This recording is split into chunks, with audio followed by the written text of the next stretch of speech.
Okay, it should be on the air. Let me just double check real quick. Refresh YouTube because it's always a few seconds behind. I'm just going to go on the assumption that we're live, that it's doing it.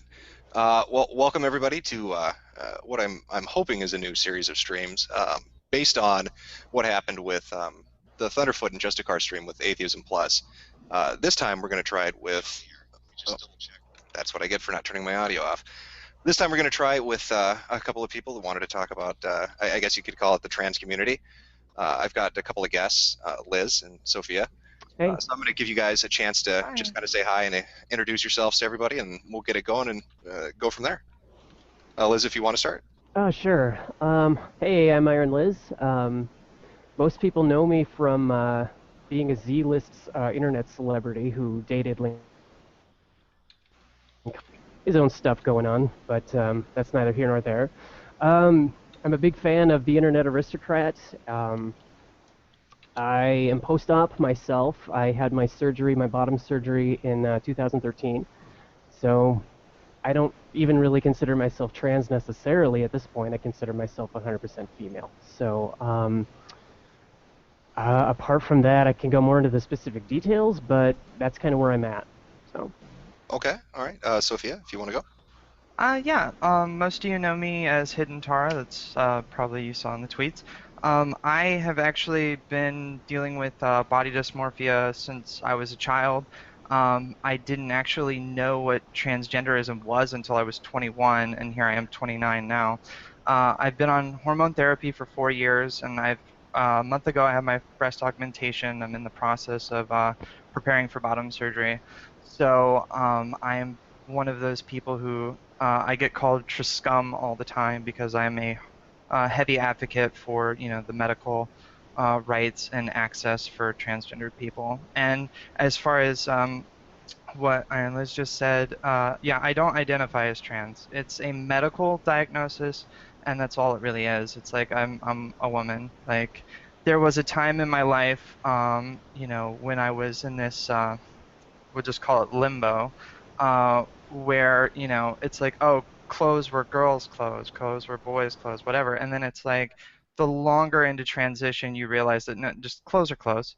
It's just like who you are is who you are. And it's all about dealing with the actual body dysmorphia, which I'm sure we'll get into more detail later. Okay, well, I'm trying to think of kind of where we want to start here. Now that we've done the introductions, well, since you brought up the dysmorphia, let's start with that, if that's cool with both of you. All right. Now, I looked into this a little bit, and I'm probably going to get half the terms wrong, but it is what it is. I know that the DSM-5 changed their diagnosis. It used to be gender identity disorder, and they changed it to gender dysphoria. Mm-hmm. And they classify that as not necessarily being a mental illness. It's more of a anxiety and depression brought on by what they can consider a condition going on in the person, which is remedied a few different ways that they talk about. When I was looking into this, I found striking parallels to body dysmorphic disorder. Now, the difference between the two is in DSM-5, it does diagnose or it does state that body dysmorphic disorder is a mental illness. But the classifications and the criteria seem to be very similar. It's distress and anxiety brought on by the condition, surrounded by depression. With body dysmorphic disorder, you have people who see their body as being one way that is different than it physically appears. Now, they classify it as a form of OCD. A lot of people, when they have this kind of condition, will act out in physical ways to alter their body. That you hear horror stories about it. Somebody thinks that their nose is a different shape and they try to fix it with a hammer, that kind of thing. That's a really severe form of it. What would your take on this be? Why would gender dysphoria be considered not to be a mental illness and body dysmorphic disorder be a mental illness? Where do you see, I guess, that dividing line, since it seems that the criteria is so similar between the two? Well, I actually have the DSM-5 in front of me, and I know a lot about the history of this particular argument. What happened was, until the DSM-5, originally transgenderism or gender identity disorder was listed under sexual dysfunctions. Okay. And that's where a lot of the blowback came from. Like erectile dysfunction and transgenderism has absolutely nothing to do with each other. Like, so it's like to call it a sexual dysfunction is kind of a misnomer. And essentially, there was this wave in the community that wanted it removed completely. And then you had the rest of us, which are rational, reasonable adults, that said, if you remove it from the DMS or DSM-5, sorry, tongue-tied, then it's no longer a medical diagnosis, therefore you cannot get medical treatment, which creates a serious problem because you need the medical treatment in order to alleviate the body dysmorphia. And as far as like, your question about gender dysmorphia versus body dysmorphia, honestly, I think they're all bullshit weasel words Okay. in order to pander to people that have been pestering them nonstop to say it's not a mental illness. But it's still in the book of mental illnesses because it is one. Well, Um, I did notice that in the DSM-5. I know that when they were talking about the transition from the fourth volume to the fifth volume, they had dropped disorder because they had said that they don't view it as a disorder anymore. They wanted to get rid of the negative connotations associated with gender dysphoria. That's what, at least that's what the excerpt that I read had said. And by just I'm throwing this out there. I am no psychologist, and reading through the DSM is a fucking task in itself. Um, Liz, I guess we've heard from Mhm. Sophia. What's your opinion on this? Do you view these as being different? Do you view transgenderism? Do you view gender dysphoria as a mental illness? Do you think it's a physical thing? Do you think it's neither? What's your take on it? well, I guess for me, the first thing is I'm not a doctor or a psychologist, so, I'm just a person. But I think there's kind of a difference between, hey, I'm screwed up because my dad touched me and I have body image issues versus I think I have like a birth defect. Um, I guess really for me, as long as it is you're properly treated the way you need to go for it, that's all that really matters. The important thing too, I guess, to realize is that there's actually a standardized mode of care for transgenderism that's a worldwide standard. It's not, some SJW's, master's thesis program or anything like that. There's a Absolutely. there's a standard of practice throughout it. So It's called the WPATH Standards of Care, if anyone's okay, actually you got interested more in info on viewing this than it. I do. Yeah. Uh, WPATH is what is considered basically the medical Bible in which all doctors are supposed to follow. And just like a quick highlight would be like you don't prescribe medications to anybody who hasn't had real life experience, i.e., living in the gender in which they identify as for over a year, in some cases 2 years, and so on and so forth. Like there are very strict rules that doctors are supposed to follow when actually dealing with the diagnosis of transgenderism. okay, okay. Right. Let's move into something a little bit differently from the DSM. And again, these are based on things that people have brought up and certain things that I had looked into myself. What are your feelings? And either of you can answer this in any order you want. And I guess on the age of which you think somebody could undertake this sort of thing. What would be the cutoff age? Do you believe that anybody can say that I'm transgendered, I'm really stuck in a different body? Do you think that somebody should wait until a certain age to do that? What are your views on that? Oh, geez. I guess I'm kind of in the middle when it comes to this, where I you got to be careful, especially with kids, because this is a one-way trip. Um, and in that respect, if you get it wrong, abuse, I would think on some respect. On the other hand, really, it's like asking somebody how they can identify themselves as being a Christian. You just are. I knew when I was 5, but I didn't really understand what differences in gender really were at that age. So I don't know. I guess I'm not. I don't really have an answer. I'm not a doctor or a psychologist. That's a question for them. Okay, Sophia. For me, if I had a time machine and could say, all right, you can go back in time and get younger you to start on testosterone blockers as I entered puberty, I wouldn't take that trip. I think it's irresponsible. I wouldn't be the person I am today if I didn't actually experience life. And the reality is, despite documentaries about I Am Jazz, which is a really great one about a young trans girl, she was in an environment with a mother who actually was a mental health professional, and they were able to take care of the symptoms at a younger age. For me, unless the child's actually literally trying to cut their body parts off, which genital mutilation is a very common theme amongst the actual transgender, transsexual community, um, then it's not bad enough to make it to adulthood.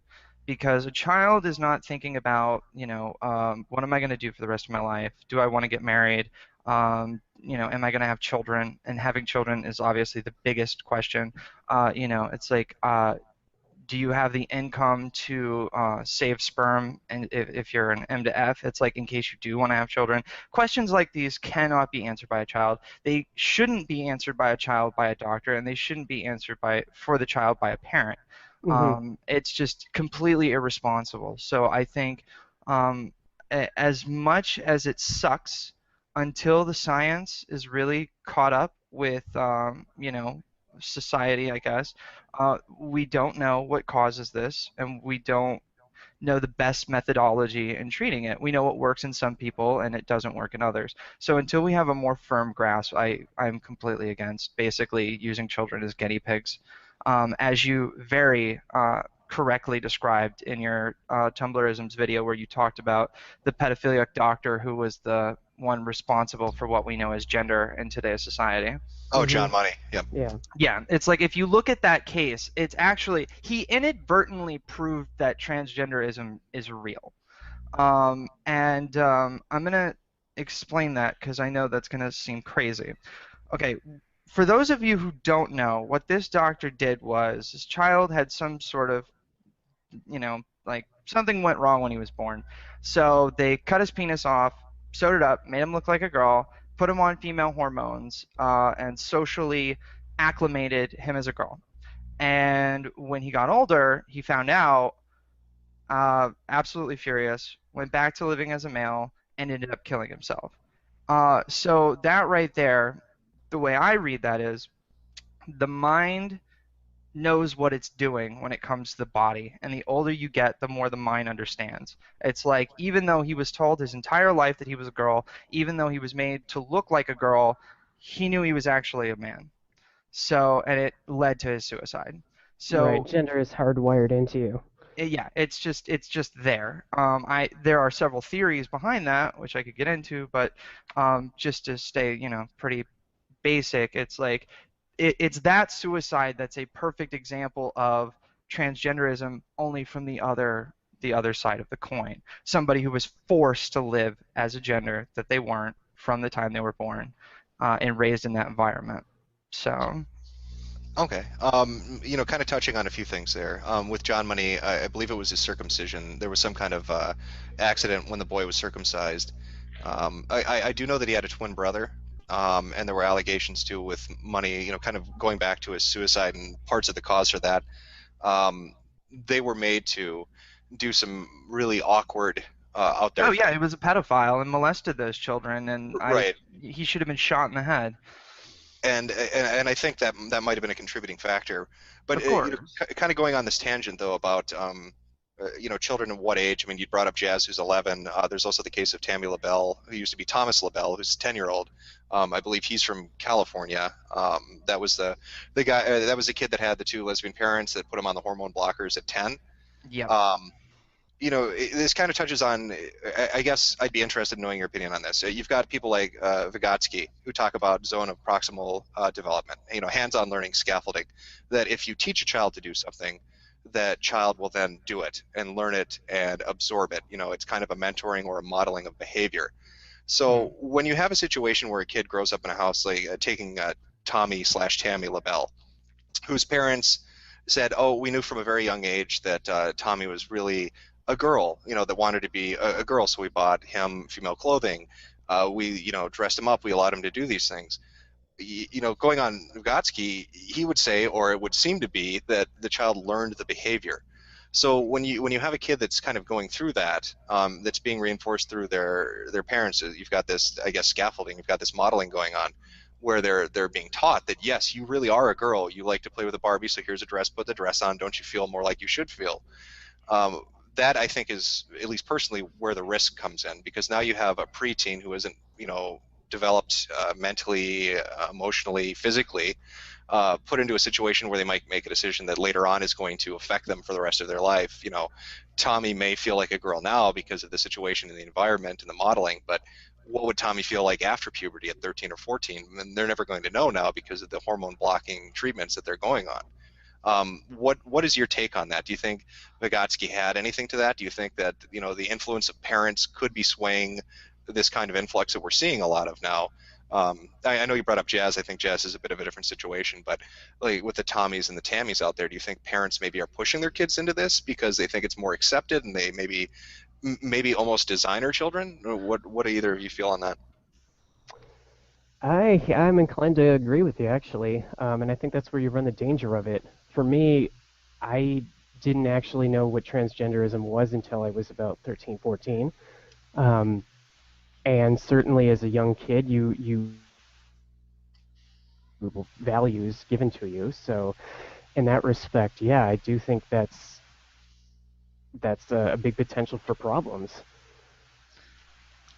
It's interesting that you worded it this way because your chat's favorite person, Mundane Matt, tweeted a photo of this kid who was wearing basically like a Jesus Armageddon type shirt, and his dad was at some kind of crazy, white supremacist, almost like kind of movement, and Matt made the comment about like it's a shame that children force this kind of shit onto their kids, and my response was that I had to go to Jesus camp all the way up until I was 11 years old, and when I was 12, I bought Kid Rock's "Devil Without a Cause." Um, Mm, so true. it's like you have, and the interesting thing is, I bought that CD while on a church trip. So yeah, needless to say, my youth minister wasn't too thrilled with me when he opened the CD and you've got Kid Rock giving the middle finger to you. So it's like there is an indoctrination that is going on in some people, and that's why I think it's sick. I think sick is the best word I can use to describe it. Sociopathic would probably be a level up from there. It really is uh, completely irresponsible. I mean, it's like forcing you know it's like liberalism has become a type of religion. Progressivism has become this type of cultish religion. It's like you hear Sargon always talking about feminism becoming like this cultish religion. And it's like the same thing is happening with some of these people that are, these gender ideologues. And they're having kids. And they should not be allowed to get that, like, medical, like, that's dangerous. That's why the WPASS standards of care exist, and anybody who tries to fuck with the WPASS standards of care, I'm coming for you, because that's just it, that's just it's wrong. It's fucked up. That's all. It pisses me off when you bring kids into the mix. I lose my cool because it's just not right what they're doing. It seems like both of you take kind of an individualistic approach to this. You think it's more of a it should be left up to the individual, I suppose, rather than the group around them. Would you say that's accurate? That if you're going to do something like this, that it should be something you yourself are sure of, rather than Absolutely. something parents or friends or somebody else says, "Hey, you should do this," or "Hey, this is what you really are." Absolutely. I mean, it's your body, it's your life, and there's no going back. It's really that simple. Now, I saw somebody in chat bring this up, and I guess I'll throw this out there because I thought it was interesting. Now I've got to scroll up because it was actually like a paragraph long, and I'm gonna lose it here. Um, Sorry, it kind of goes by quickly, so sometimes I lose it. The gist of it was, I'll paraphrase. I'll probably get some of it wrong, but what is your take on the argument that somebody who's transgender said, I'm born in the wrong body, or the arguments I've seen kind of put forward more recently of my brain is wired this way, and this is how I really feel. What's your take on that when you compare it to feminists who say that gender and sexual identity is nothing more than a social construct? Well, ask the kid or the kid that Dr. Money did that thing to. You think that was a social construct? Hmm. Fair point. Uh, there you go, chat. It's like Yeah, I would say building on that. Wow, that was just you've totally nailed the money, no pun intended. Um, uh, yeah, damn. Sorry, they have laugh tracks in this thing. Anyway, go ahead. The notion, okay, actually, I knew this question was going to come up, and I actually do have an answer for it. And I will say that before hormone therapy, I actually used to say that I felt like I was born in the wrong body. And this is where a lot of the body dysmorphia comes in, where it's like when I would look in the mirror naked, what I see isn't, what's there shouldn't be there. And I was almost at the point of genital mutilation when I was a child, but I didn't because like I said, I grew up in a Christian household, and you're supposed to protect the temple of God. So it's like the notion of suicide will send you to hell, and all those brainwashed things that were put into me actually did inadvertently help save my life. So it's like I never mutilated myself, but God, did I ever want to? When I started hormone therapy, that went away. It alleviated the dysmorphia. It's like the chemical imbalance that was going on in my brain resolved itself very quickly. Hmm. And the longer I've been transitioning, the more and more the dysphoria has subsided. And it's subsided to the point where the only time I experience any body dysmorphia is actual, well, I'll put it bluntly, when I'm having sex. Like, that's the only time I experience any kind of body dysmorphia at all these days. Because I've gone through the WPATH standards of care, I got the treatment I needed, and it essentially, it alleviated all the symptoms. Now, people argue over if that's the right way to go. For me, it was. It solved the problem. I don't want to kill myself anymore. It's like I wake up happy with who I am and my body, and I don't go, oh, I was born in the wrong body. I go, no, I was born me. I just happen to have, in what I view as a genetic defect. Okay. It's interesting you bring up the genetic component of it, I guess. I know that there have been recent studies that have been put forward dealing, at least in the case of homosexuality, saying that it could have an epigenetic cause, Yes. that it could have something to do with development in the womb, and then that's what is the root cause of homosexuality. If they found out that there's something similar going on with transsexuality, um, and they found out that when we talk about mental illnesses, there's this idea that it's this magical thing, right? That a mental illness is something that is somehow different than a physical illness. But I mean, a mental illness in essence is a physical illness in some capacity, whether it's a chemical imbalance or something else. Right. The So brain's a muscle, so. yeah, exactly. If Mm. a component of that brain isn't working, if the chemicals are off balance, like in depression or something like that, and you write it, you fix it. Uh, so let's say that transsexuality turns out to be similar to homosexuality. Let's say the epigenetic cause is true, that there's evidence for it, and there's something similar going on with transsexuality. And they say that we can develop a cure, essentially, to alleviate the symptoms without having to take hormones, without having to have sexual reassignment surgery, that we can make you feel normal in your own body without having to transition. Would that be a good thing? Would that be better for people that are dealing with this? Would you see that as a bad thing? What would your take on that be? I'll let you feel this one for first. I got to think about that. I would say for anybody listening to that, I would say go watch X-Men. Look at the Mutant Registration Act. We got Captain America Civil War coming up. I would look at the Superhuman Registration Act and see if you really think it's a good idea.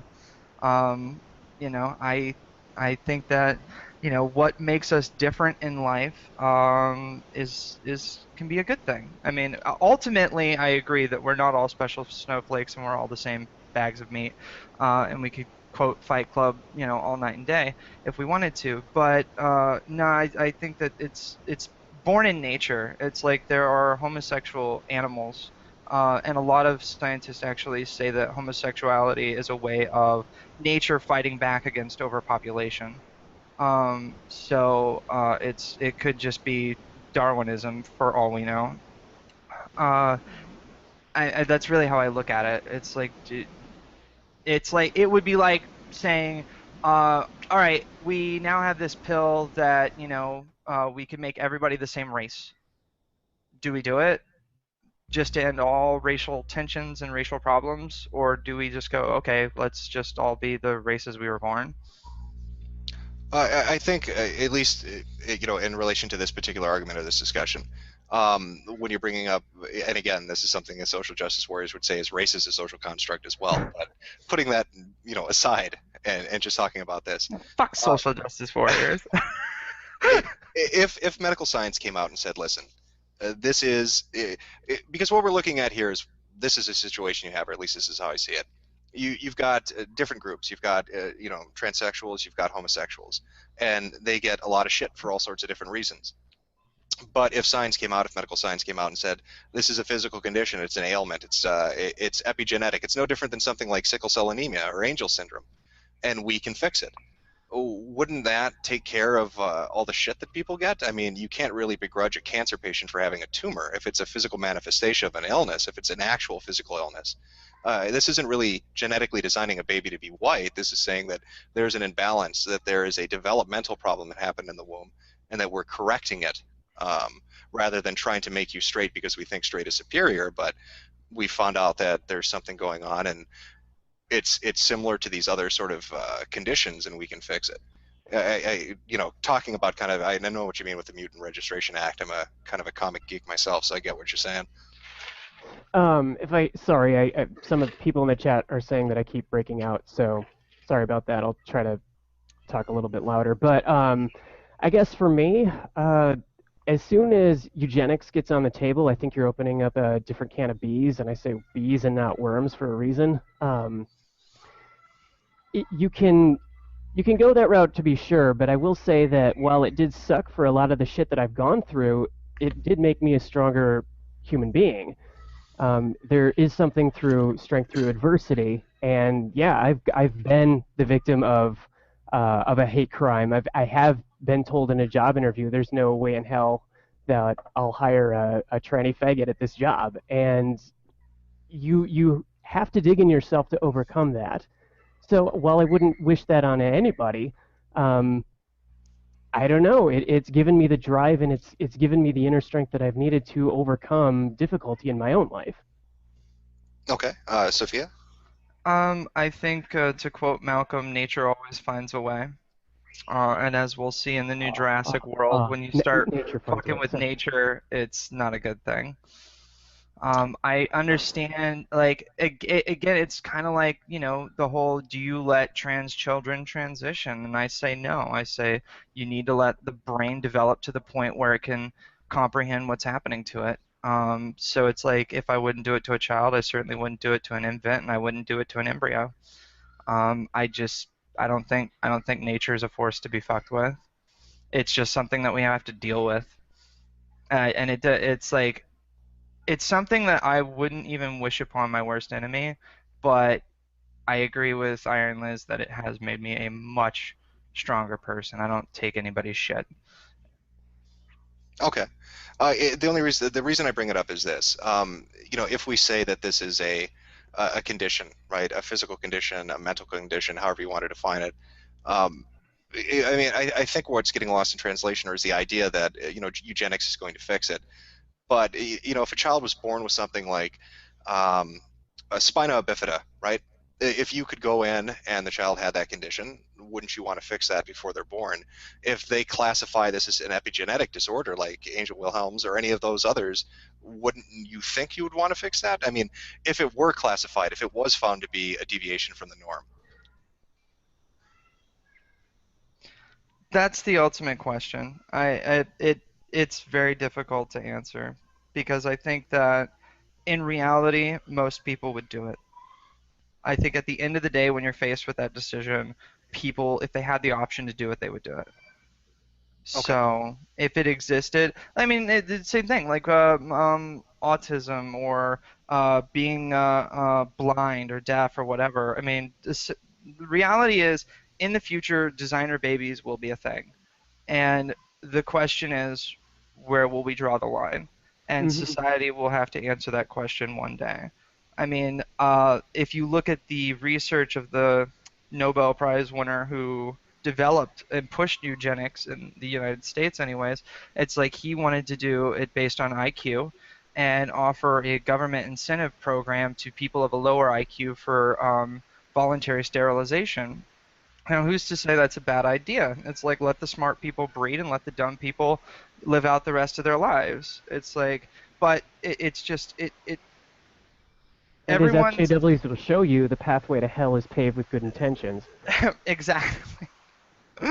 It's like where do you draw the line? Is that's really what it boils down to. And I guess we're all faced with it, when that opportunity comes. I don't think that's going to happen in our lifetimes, so it's certainly something that I won't have to worry about. But maybe 2 generations from now they'll be going, well, shit, do I want a 6'2", blonde hair, blue-eyed, perfect individual that can run a mile in under a minute or whatever? It's like, do I want a superhuman baby with an IQ of 150, or what are we gonna do?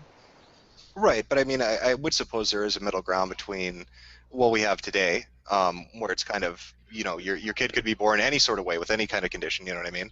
Um, and Gattaca, which is kind of what you're talking about, where, you Great know, movie. yeah, where you have to be a certain way. If you want to be that NASA astronaut, you'd better be perfect, kind of thing. Yeah. Hmm. Um, yeah, yeah. So I personally, I feel there'd be a middle ground. I think this is interesting just because I've been kind of looking into it. Again, it's way beyond anything I know, but I guess another component of this would be when you talk about people that go through transitioning, as you call it. They go on the hormone blockers or they have sexual reassignment surgery and they go through this. You still have a significantly high suicide rate. I've seen that there was a 2014 study that was talking about 9 times higher than I think sample it's groups. 50-50. 50% 50 die before the age 25, usually through suicide. So what is your feeling on that? What is your take on that? Why is that happening? If you feel that you're born a certain way and you change yourself physically, whether it's through hormones or surgery, to get to be that certain way, and then end up killing yourself, what's going on? Does that mean that it really wasn't what you thought it was? Could it be that that this isn't something that can be fixed with simple surgery and hormone treatments? The best way I can describe this one is lottery loser syndrome. Just because you win the lottery doesn't mean that your life's problems are gone. Transitional surgery might take care of your gender dysmorphia, or body dysmorphia, or whatever you want to call it, but it doesn't take care of everything else that's wrong in your life. And it just so happens that a lot of times, because someone's transgender, you run into situations like with Iron Liz, where I'm not going to hire this tranny faggot for a job. You run into a situation like mine where I've been assaulted. I'm in the middle of suing a hospital. It's like you run into these roadblocks in life that you wouldn't normally face if you weren't trans, that can essentially backstop you and prevent you from living a normal, healthy life. So just because you solve your physical ailment or mental ailment, however you want to approach it, it doesn't mean you haven't left there's this just trailblaze of problems that are in your life that have arisen because of it. Yeah, I think for me, my surgery was probably the best thing I've ever done in my life, but it did come with some significant costs. I had 3 torn sutures and an infection, which is exactly as painful as you might think it is. And part of the aftercare that you're going to have to do for the rest of your life is to basically put a hard plastic phallus up your snatch and stretch it out. So you got to do that after surgery, otherwise it'll seal up, it'll close up. So, that's How long is that process? Again, I don't know much about this, so it sounds like an unpleasant process. How long did it take, I guess, fully to go through that? to heal up. Yeah. 6 to 8 months to get back to 100%. Jesus, Um, really? yeah, like no, I had some complications with the surgery, and so it was rough, but it was probably the best decision I've ever made. Part of it's hormonal, part of it is psychological, but I feel more um, put together in a place that I need to be. So I guess I can't really speak for other people, but for me, it was the right decision, even if it was a difficult path. Now, with the cost of that, is that covered by medical insurance, or is this something you have to go outside of medical insurance to do? Some are. Some medical insurances will cover it, but yeah, either way, the American medical system is messed up for different reasons. But mine was covered by the student insurance from my university. So I went back to school, and instead of pay the full amount, I had 90% of the surgery covered just by being a student. Okay. All right. Well, and see, I wanted to touch on these issues before we kind of get into the bulk of what we're here to talk about, because I wanted to give, I guess, people that are watching the stream right now an idea of where you stand on certain issues. You know what I mean? These are some of the questions that people wanted answered, and it kind of gives I guess, a background to what each of you think. Because the bulk of the stream, or what we're focusing on, is social justice and its influence on different communities. Now, obviously, you know, an individual is an individual. You're not here as ambassadors of every transsexual person or trans person that exists. But I guess we can start it off with, what would you define as a social justice warrior, and what have you seen in relation to the trans community, the kind of, I guess, interactions they've had with it? Has it been good? Has it been bad? How would you classify it? Oh, geez, can I take this one? Knock yourself out. Okay, so I actually volunteered at a sexual assault helpline, and this is for people of all genders, races, creeds, whatever, who've been sexually assaulted and whatever. And I did that kind of as an out of an altruism. Um, I just wanted to help other people who've been raped, who've been sex training for it. It got kind of bonkers. I mean, I could. There was a lot of bullshit that was involved with it. So, like, one of the first activities we had to do was okay, well, we're going to help out people, but first we need to understand what kind of privileges that we have. And so the activity was, we have to stand on a chair, or one person stands on a chair, another person lays on their stomach underneath the chair, and, oh, what's the defining difference for your privilege? And, you know, oh, if you're at the top of the social ladder, you can see more than the person below you. And I'm like, what does this have to do with assisting a person who's been raped? And another thing that came up too was we would have these, like, what do you do if somebody says a rape joke or something that's you find distasteful or whatever? So the scenario was, you overhear at a party somebody says, "Oh, that's so crazy," and the proper solution through the training apparently was that, oh, you should say that because it victimizes people who have, you know, mental health problems. And I was like, are you kidding me? Yeah, they got a lot of pushback on that because it has nothing to do with, okay, somebody got raped, they need the, you know, they want to have somebody that to accompany them to the hospital. It has nothing to do with that. And it really got to me. It's like, this, put your politics at home. You should be able to support somebody, whether they're, you know, Campus Crusade for Christ, or whether they're at the GLBTQ uh, cultural center. I don't know. The point being is that it infiltrated things, and I got so disgusted with it that I ended up leaving with it. Like, come on, guys, you can do better than this. And was that kind of your first, I guess, introduction to social justice in a personal capacity in real life? Well, it was more it was in my face. You know, I was there to help out people. I wasn't there to to propagate a political message. And I think it bastardized a legitimate organization to the point where, you know what, screw it. I can use my talents elsewhere if that's how it's going to go. But it certainly opened my eyes to it, and I realize again after watching your stuff that I really do have to speak up because I'm in a unique situation where I can prove to people that no, the vast majority of trans people, I would say, are not this psycho crazy, but maybe it's a generational thing, maybe it's the SJW co-op stuff, but I am not this way. I got to speak up. Okay, Sophia? Um, I would say we need to do a little bit of background uh, research slash information before we really dive into that, if that's okay with you. So that way people really understand how the SJW virus, as I like to call it, began infesting the entire LGBT community. Is it Yeah, okay if go, I kind of give a little spiel? All right. go ahead. First, we need to start with Google Trends. Google Trends started in 2006, and that's when they started, you know, basically tracking data of searches and everything that we type into Google. So you can use Google Trends to basically study the social justice warrior, and I call them warriors with an O, not an A, their language. And we noticed that, you know, Tumblr, as we all know, started in 2007.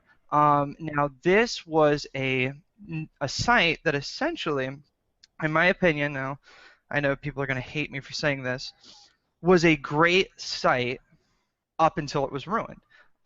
It was a new shiny version of what MySpace was in its creation, where you could blog and share photos and video, HTML files and photos and things like that.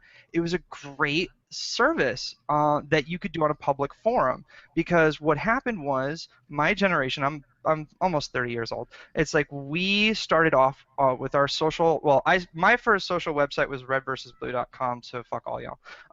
But then MySpace, and then Facebook. And what happened was with Facebook, it became a very personal experience with your friends, or maybe people you would network with outside of your friends. MySpace was a much more public forum. It was a chance to share stuff kind of with the world. And with Facebook, we kind of went back inside. With Tumblr, it again opened us back up to an open forum of sharing blogs and poetry and photos or videos or whatever. So I thought it was great. But then it got taken over. And that was with the rise of Atheism Plus. And if we look at the Google Trends, you can enter in all of their terminology, agender, non-gender, genderqueer, pansexual, everything, and you see the emergence of these words, and you just see them skyrocket, especially at 2013.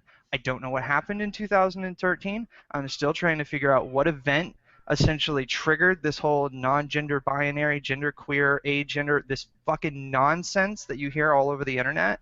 But something in 2013 happened. Oh yeah, they announced the Big Bang Theory movie was being made in 2013. I'm not hitting the laugh track on that. Bazinga. It's like, so something obviously happened in 2013. Now, the only thing I can see that really triggered this, trigger, everybody in the fucking chats keeps saying fuck triggered. off. Fuck you.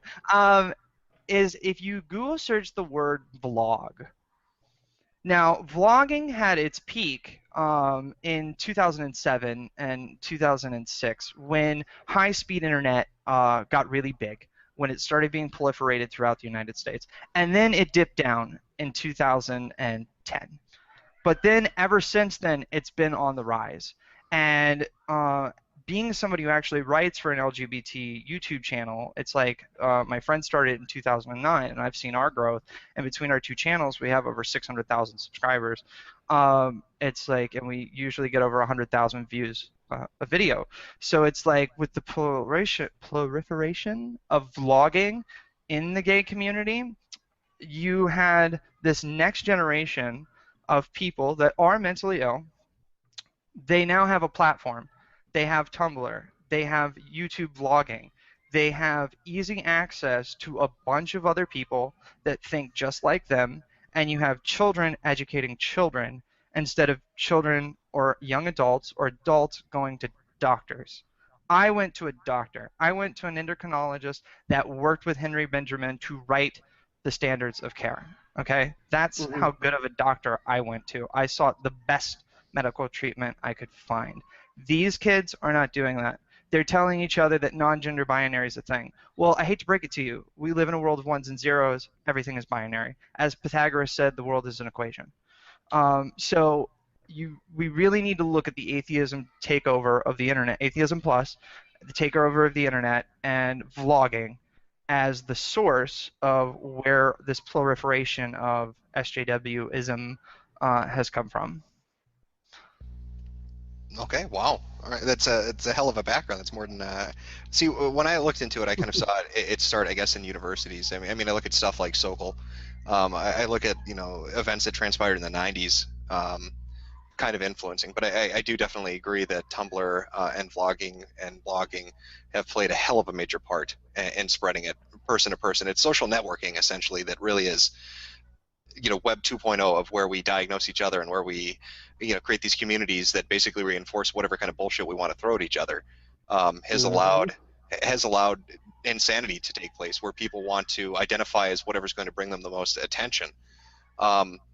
Do you think that a majority of what you see on Tumblr, as an example, or any of these other websites where people are identifying as something, do you think that's legitimate, or do you think that this is more of people begging for attention, like Internet by Munchausen, or Munchausen by Internet kind of thing? Well, I think everybody wants to feel special in some regard, and if you say you're something that's statistically very, very rare and you have nothing to back it up on, yeah, I agree. It's special snowflake. And for me, you don't want to go through three torn sutures and an infection. It's not fucking fun.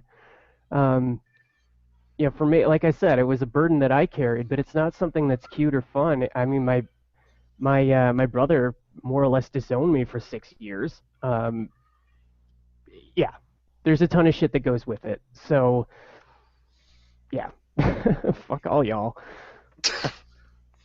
Sophia? I think if you just Google narcissistic personality disorder, Yeah. you'll find the answers because that is what the internet has produced in 2015. People will say anything and everything to get attention. And it's like, what could possibly get especially a child, what could possibly give a child more attention than a boy who shows up to school in a dress? Mm-hmm. So now you have this kind of internet perception, kind of going on this, of what a transsexual is, of what a trans person is, a tranny, whatever you want to say. Um, do Mm-hmm. you think that it's because they have a platform that it's kind of skewing it? Like you look at LGBT, you look at all of this stuff, but the examples that pop up in people's heads are people like Lorelai Bailey or Robert Wayne Stiles or Cogsdev. These people that basically cause massive shitstorms, and at the center of it, it's their identity that's the main focal point. Do you think that that's what's fucking things up for people?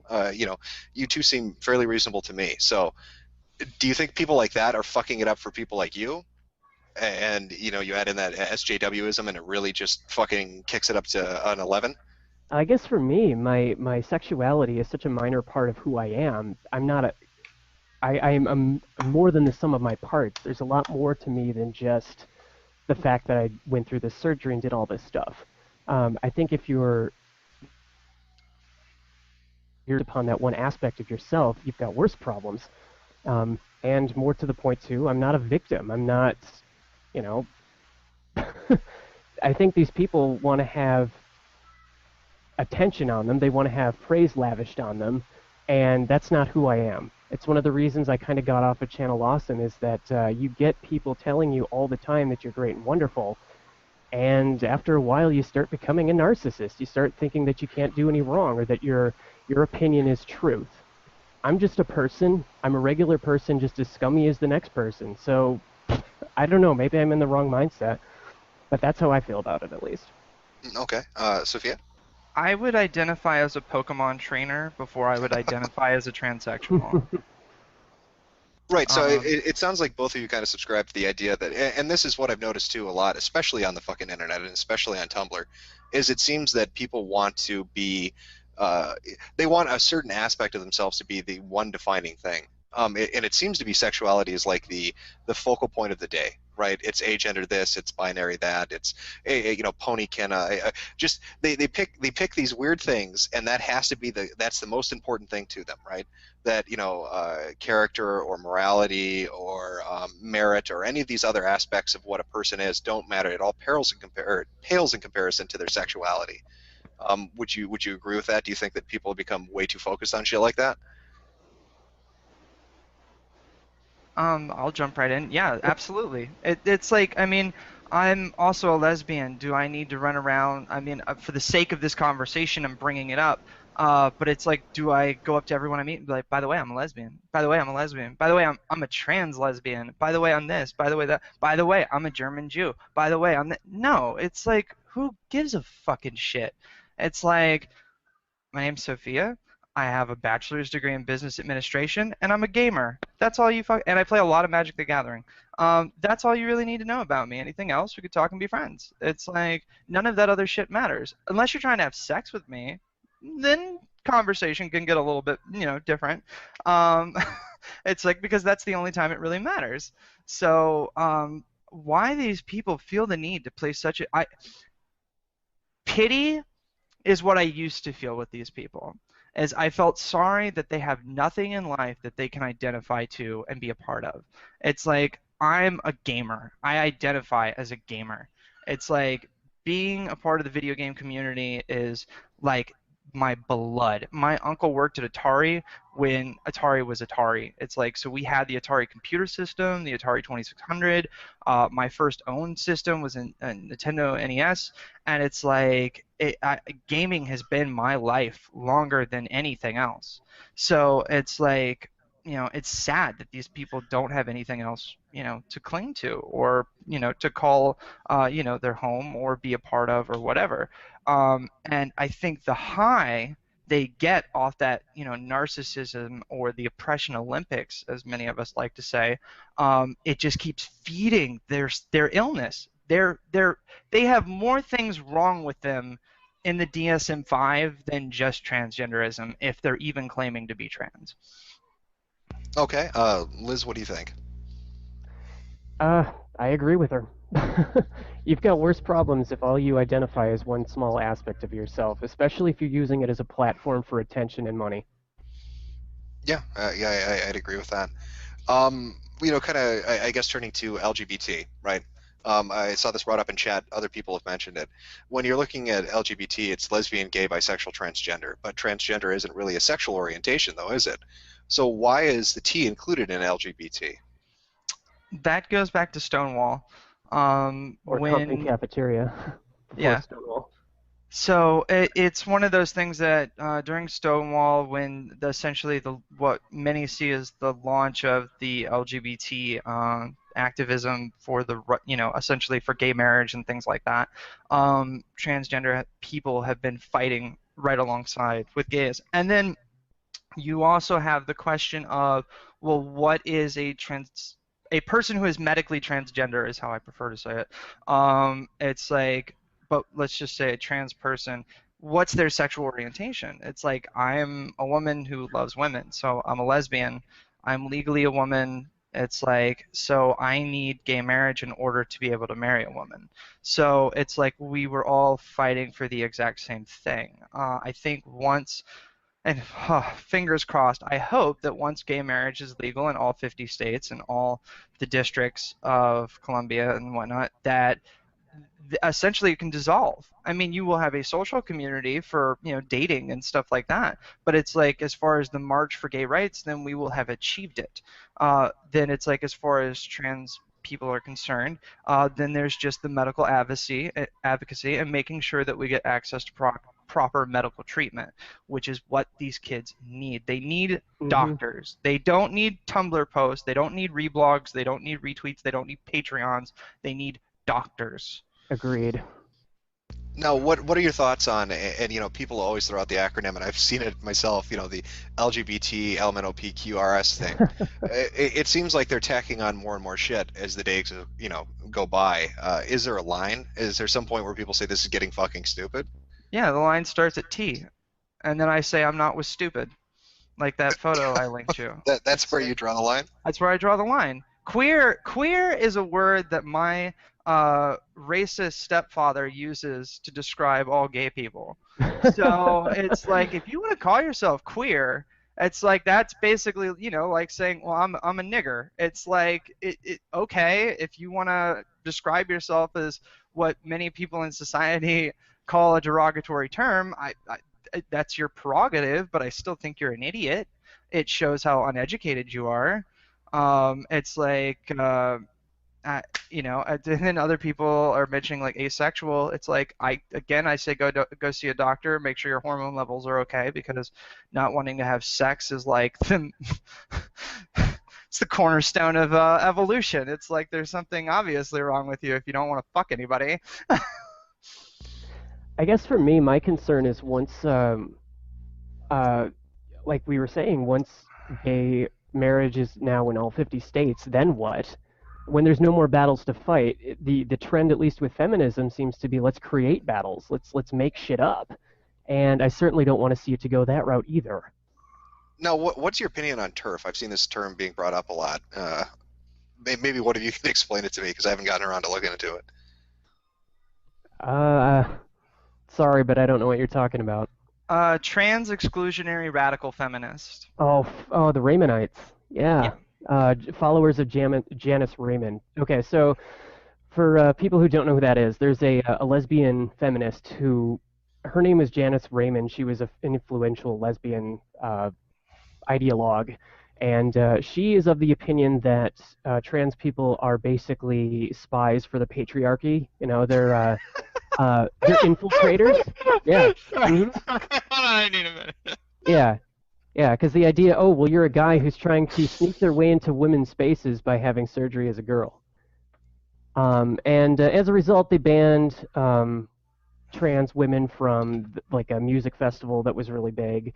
And it's bizarre because sometimes they team up with ultra right Christians, and it's freaking weird. They're the extreme of the extreme.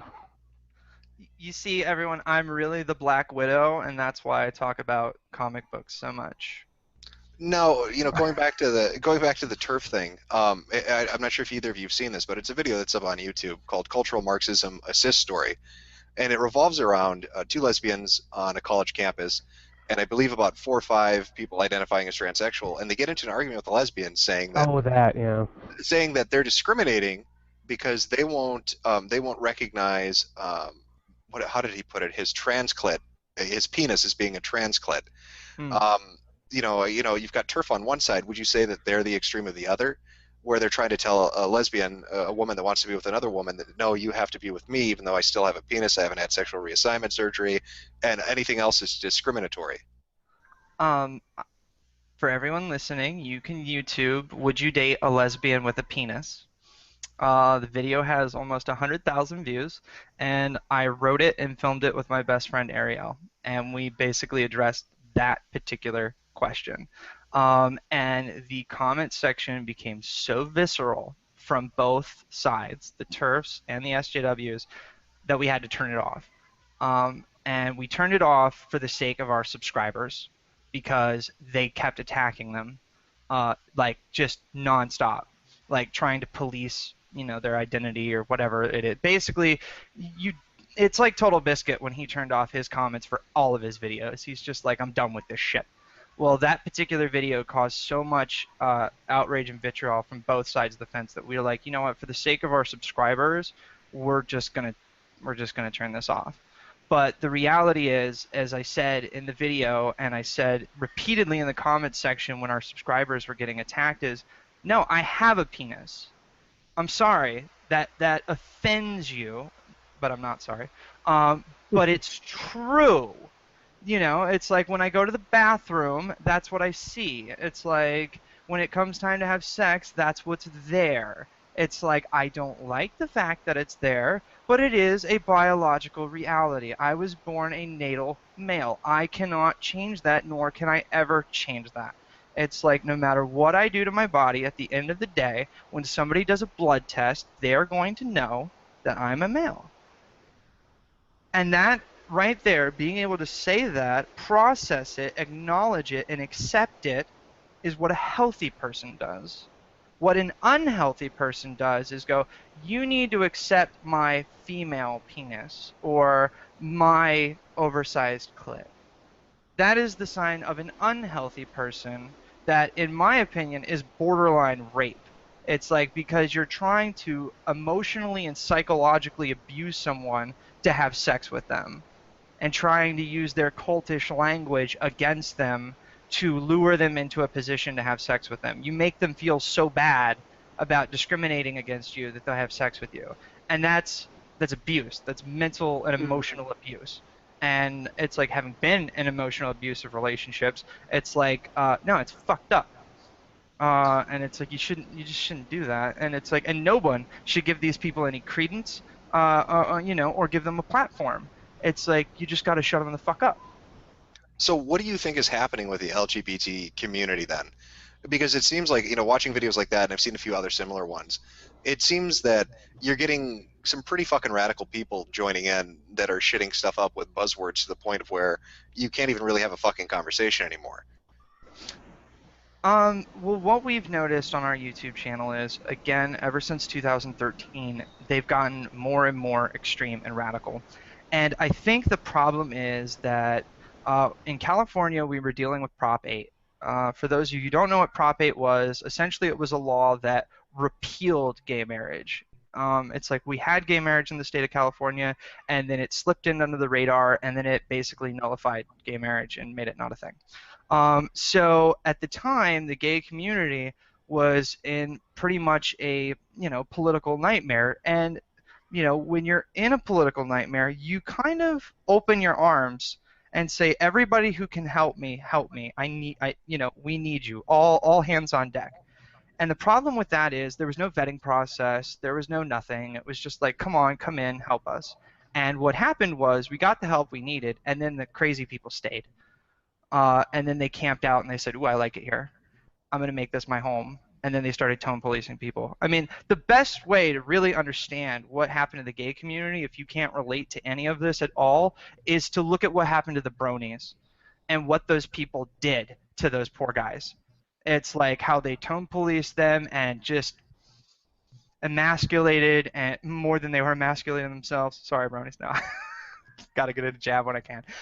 It's like, but no, what they did to those guys was just cruel and mean. And now they've done it to every single fucking community, whether it's comic books, whether it's video games, whether it's the gay community, whatever. They just go in, they squat, and they just bring their PC bullshit fucking culture, and they never shut the fuck up. And they're so goddamn loud that people think that that's the majority of the community. When the reality is most trans people will never tell you that they're trans. Mm-hmm. Never. In fact, the only reason I came out was because somebody had to fucking say no, that this isn't, what's going on. Because if most of you met me in real life, you'd have no fucking clue I was trans. You'd probably be buying me free drinks at the bar all night long.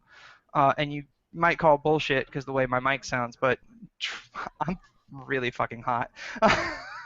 So it's like, and that's why a lot. That's why a lot of. Yeah, but when I run into a woman at the bar, the first thing I do is check for a prostate. So There you go. you can get all the surgery you want, but that little organ's staying put. So well, but the question is, how are you checking that prostate? Well, that requires a lot of gloves, but luckily my Yeah, turn their head and cough, dude. Yeah. There are two kinds of gloves for some love. You know what I'm saying? No, this brings up, I guess, another point, and this is something chat's asking. This is shit other people are asking. You meet somebody at a bar. What obligation is there for them to inform you of what they are, who they are? Some people say it's deceptive not to say, yeah, I'm transsexual. Other people say, why would that matter? What's your take on it? Right, that's like the whole argument with the cotton ceiling or something like that. I don't know, but there's two schools of thoughts, at least the ones that of other trans people that I spoke with. The idea is that you divulge everything kind of at the get-go, so your partner or whomever you're interested in having sex with kind of knows what they're getting into. The other side of the coin is, well, I would prefer not to get shot down immediately out of the gate and see if they're actually worth dating, and maybe if there's an emotional connection there, they can overcome that. Personally, you can't build a relationship on half-truths. Everything kind of at the get-go myself. Okay, Sophia? I used to fall into the first camp, and now I'm a part of the second camp. It was uncomfortable because again, it's a level of maturity. It's like you do want to get to know a person and see if they're worth dating before you basically, again, what the fuck, before you reveal your secret identity.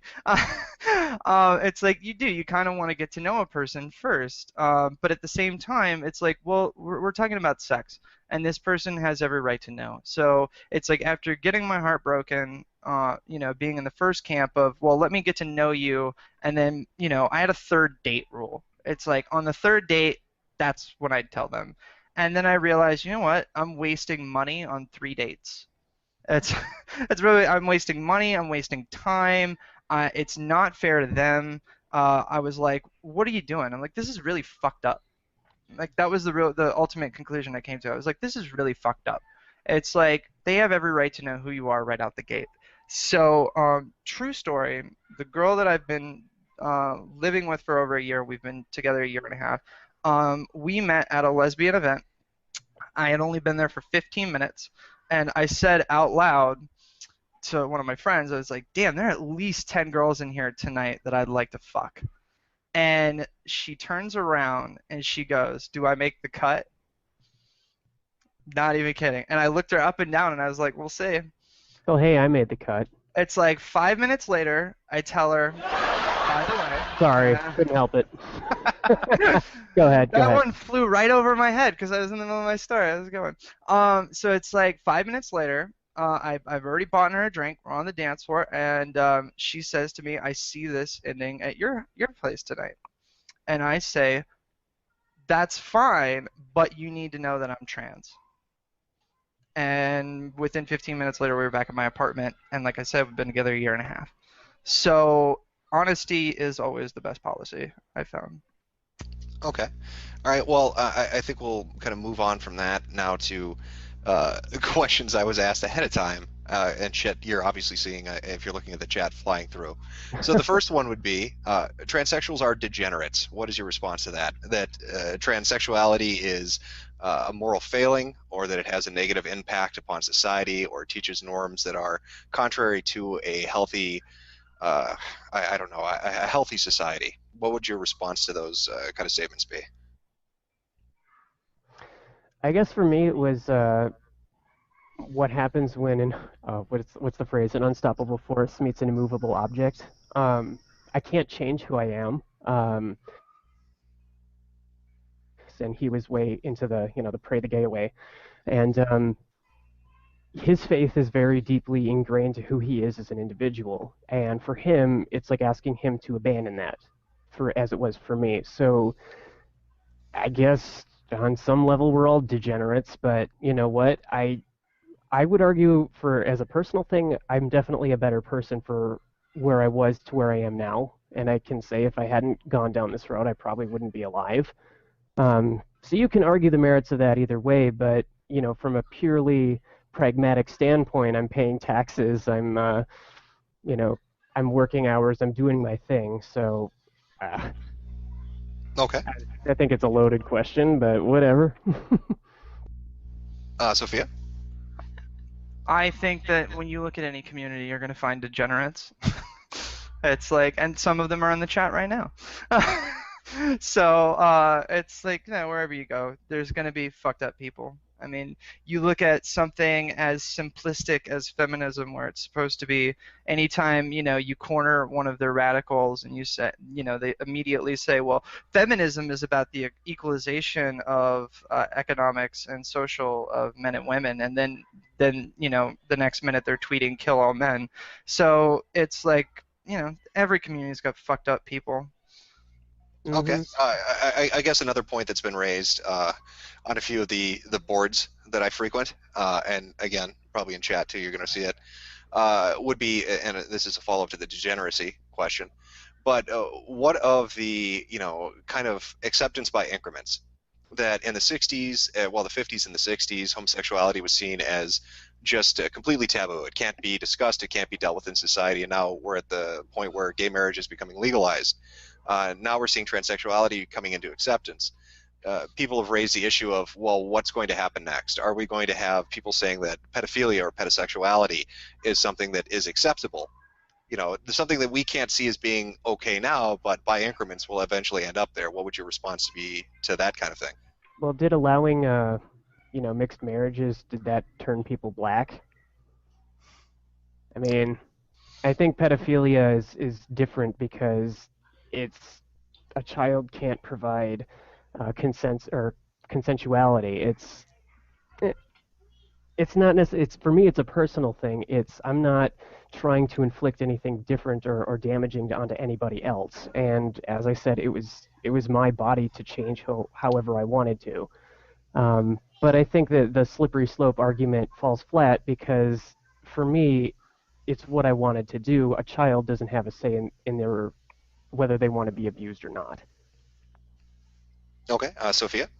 I think pedophiles try to creep into any community they can to try to get anything they can when they can. Um, and that's no exception to the gay community. It's no exception to the trans community. There was this whole movement to try to get pedophilia changed to a sexual orientation. It's like, again, people out of their fucking minds. They need doctors, not empowerment. They're sickos. I mean, that's not only is it a crime, it's immoral and reprehensible. It's like to do that to a child that has absolutely no ability to consent. It's just mind blowing that anybody could be so sadist. Well, and chat's response, Liz, was mixed marriages did in fact turn people black by giving them a lot of Ah, children. I suppose, yeah. But, well, touche, chat, touche. I'm hoisted on my petard. But so you don't see an inherent risk in that. You don't think that this argument has any weight to it. That No. if society becomes more tolerant of things that they're not tolerant of now, moving from homosexuality to transsexuality, you don't think that 50 years from now we'll be having a discussion where pedophiles are saying, well, I'm not hurting anyone. I'm a pedophile, but I'm not a child molester. I keep to myself, kind of thing. And I should be left to myself, and it should be an accepted form of being. And you should add a P to the end of LGBT. Oh, Jesus Christ. Pray the day that never happens. That it's just asinine. Those people are nuts. They need locked the fuck up. That's really what needs to happen. They Liz? do. They do. They need locked up. And it's like if not for certainly for the safety of children, but they need locked up for the safety of themselves. Okay. Yeah. Yeah, the sad thing is in a way I can actually see what you're saying happening, Jim, where it's, hey, everybody else has these benefits, but we don't. And in that respect, um, there's abuse that's happening. I mean, the difference is that a child, like I said, this isn't benefiting them, it's benefiting the asshole who's taking advantage of them. Right, but I mean, I think here's where part of the argument comes, or at least this is what I think the latest underneath it is. If you're setting up a situation in which a child can say, at a young age, I feel that I identify as this gender, or I feel I identify this way, and I want to have hormone therapy. If you start letting them make these kind of adult decisions at a young age, could not a pedophile make the argument that, well, what if the child consents? I mean, if they're adult enough to make the decision that they want to be a different sex and they're born, why couldn't they choose their sexual attraction at the age of 10 if they want to change their gender at the age of 11? Right, and that goes back to what I said earlier. That's why, again, you shouldn't give that kind of power to a child. And I'm sure, a pedophile that wants to be accepted in society would make that argument. I mean, sometimes you have to think like your enemy, I guess, but, those people are sick. Well, if pedophilia is a mental disorder, then it should be treated with medication, or if they're a danger or risk to other people, then they should be in a situation where they cannot do that.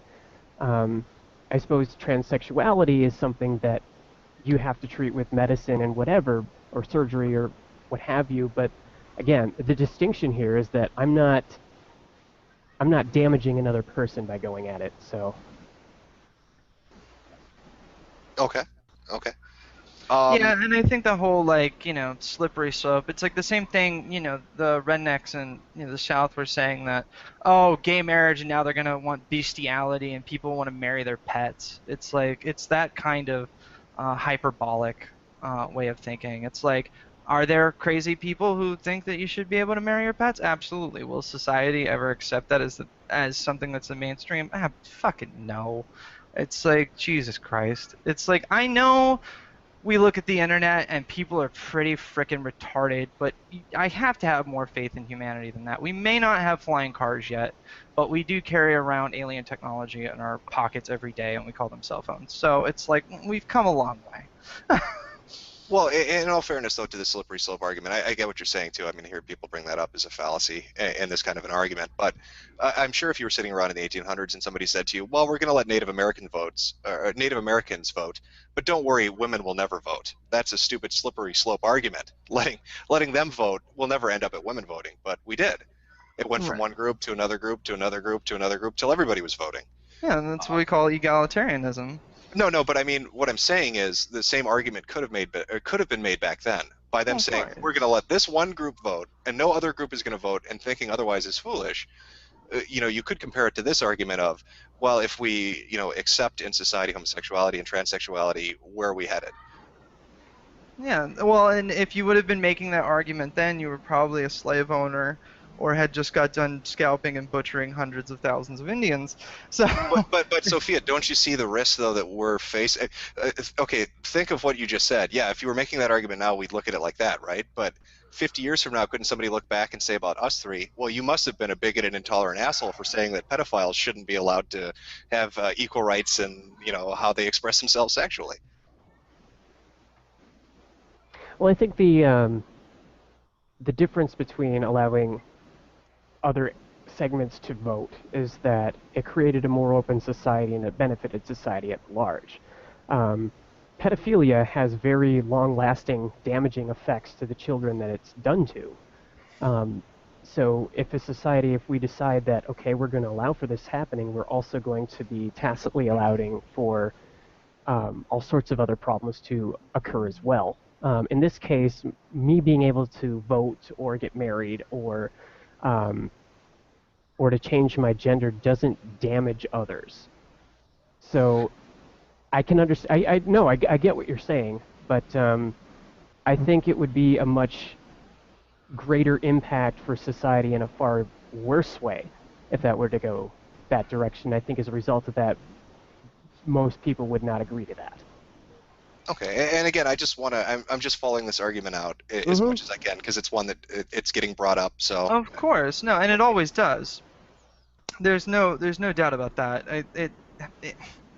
Slippery slope arguments happen all the fucking time, so it's nothing that I'm not used to. I just think it's a bit hyperbolic.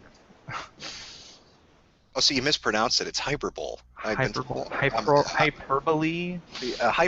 That's what I've been told. That's a correct pronunciation of it. So that's what I've been going with for years now.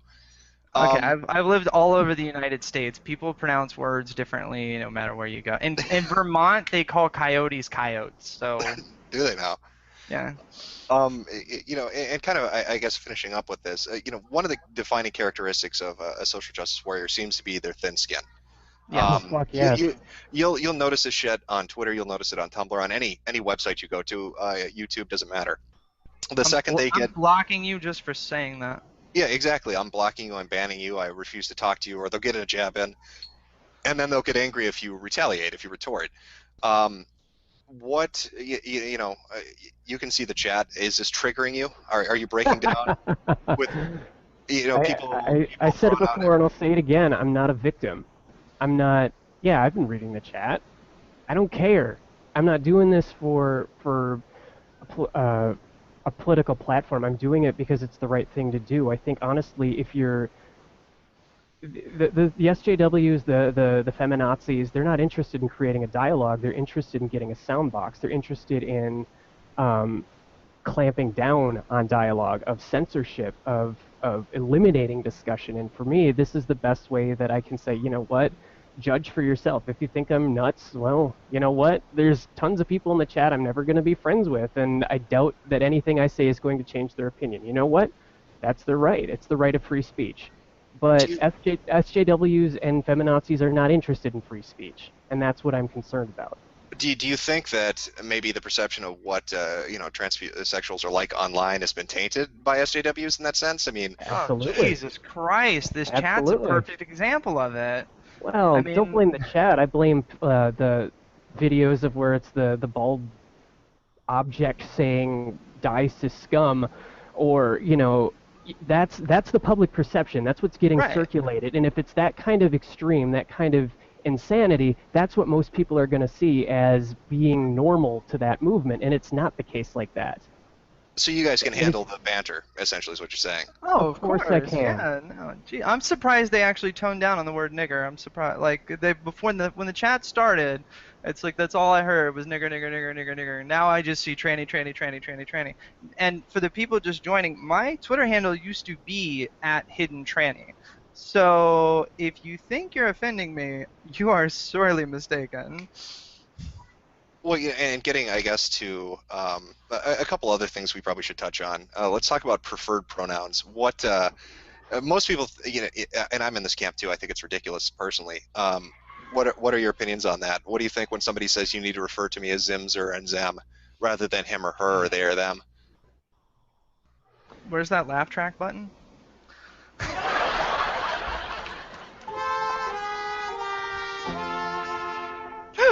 There we go.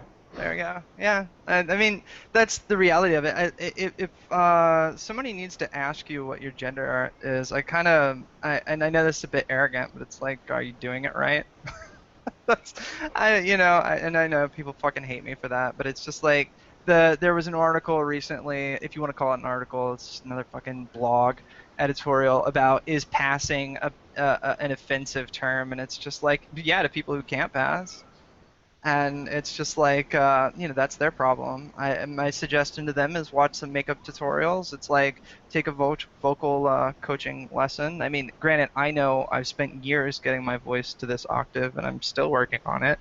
But no, it's like, passing is a lot of fucking work. But the reality is, when you're out in public, people are very perceptive and can see you and pretty much know what you are just by looking at you. If you need to say this is my preferred pronoun, I really gotta say, what are you doing wrong? Because it's like it should never, it's like it would be like if we were all hanging out at a comic book store and I walked up to you and you're a dude and you were just like, and I said, "What's your preferred pronoun?" You'd look at me and go, "What the fuck are you talking about?"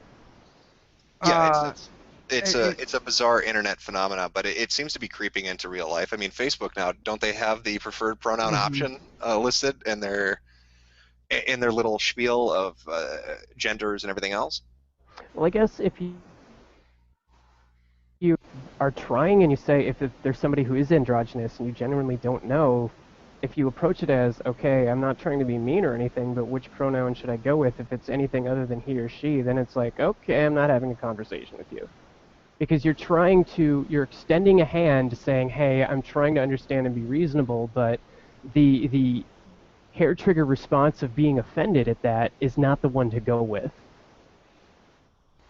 And for me personally, anything other than he or she is just it flies into crazy town.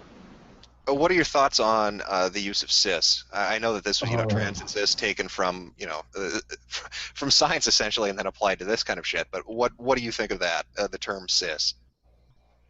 I think it's pathetic. I mean, transsexuality is a statistical anomaly. It's very very rare, and I guess for me, take from calling somebody cisgendered is almost like saying, oh well, it's not normal, so I have to male and female is normal. That's a norm that our society is built upon. Cis adding that is not, and it's trying to say that transsexuality is is so common that it's everything and everyone is trans, and it's not the case. And it makes me very sad. It's just, oh, grow up. Sophia? I didn't know what the word meant until 2013. I had never heard it before, and at that point, I'd already been on hormones for 2 years. So, I mean, it again, if you guys use Google Trends, you'll see that this is like SJWs have a new word that crops up every 3 to 6 months. It's like, and Freud would be rolling in his fucking grave if he knew what they were doing to the word pansexual. So it's like they've bastardized and used these words to make themselves seem more important than they really are. I think the other issue is, again, it goes to, and we see this in the gaming community all the fucking time, is the westernization of words. Gender and sex in most English-speaking countries, it's just a synonym. It's the same word. And in many countries, they don't even have a different word for sex or gender. So it's like like in England, they might say natal sex, uh, instead of gender, or whatever, when they're referring to something like this, because you're trying to refer to what you were genetically born as. But it's like in most languages, male, female, boy, girl, sex, gender, they mean exactly the same thing. So it's like saying cisgender is like basically saying that, well, you have cisgenders and transgender is agender, and it's not. It's like the phonetics of transgender is transitional sex. You're It, for me, transitioning. I always thought it was transitioning. Right, Yeah, you're it's moving from trans. one It, to it another. literally means transitional sex. You're transitioning from one sex to the other. So again, it's like you get these nutbags with their non-gender binary shit, and then they say they're trans, and be like, what are you transitioning to? A black hole? Dark Crazy town. matter? Like, it's like, what the fuck are you trying to say? So it's like they've turned the word transsexual to mean something completely different than it actually means. So they've just bastardized the English language to the point where it's just like, what's agency? There's another one. It's like another word where it's just like agency is something where, you have an agent who helps you, get jobs and work in Hollywood, and now they've turned it into this whole political statement of like, oh, you're taking away a person's agency, and you're like, what the fuck are you even talking about? No, So yeah. I saw this one brought up earlier, and this is happening on Tumblr. I'm fairly certain this started as a bullshit joke, but now people have taken the fucking ball and ran with it. Transracial. Trans nigger. That's what I called it. Yeah, I think I called it trans nigger long before that picked up on the internet. but people are taking it seriously. They're saying, I feel like I was born in the wrong race. Of course, that's Poe's. That started off as Poe's law, and these SJWs are so fucking crazy that they took it serious. Because it's like I started saying the term trans nigger when Michael Jackson lost his fucking mind, and it's just like because we saw that. It's it's like, and look at him. I mean, total woohoo, So this, nutbag. So this it's is a just, thing now. Yeah, huh?